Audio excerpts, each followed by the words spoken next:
Hello, কেমন আছো সবাই? চলো আজকে তোমাদের আমার সবগুলো পামকিন মোল্ডের সাথে পরিচয় করিয়ে দেই। সবথেকে বড় পামকিনের যে মোল্ডটা দেখতে পাচ্ছ, এটা হচ্ছে আমার পুরনো মোল্ড। আর বাকি সবগুলো মোল্ড চায়না থেকে আমাদের এই শিপমেন্টে এসেছিলো। আমি যতগুলো মোল্ড দেখে মন খারাপ করেছিলাম, সেই সবগুলো মোল্ডই মোটামুটি ভালো করেছে। প্রথমে যে ছোট্ট পামকিনটা ডিমোল্ড করেছিলাম, এটা আমার সবথেকে প্রিয়।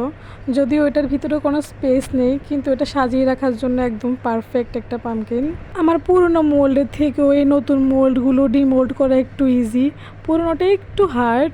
পুরো পামকিনটা ডিমোল্ড করা ইজি হলো, এটার ঢাকনাটা ডিমোল্ড করে একটু কঠিন। আমি এই থেকে দুইবার এটার বোটাটা ভেঙে ফেলেছি, কিন্তু পুরনোটার ঢাকনাটা ডিমোল্ড করা অনেকটা ইজি।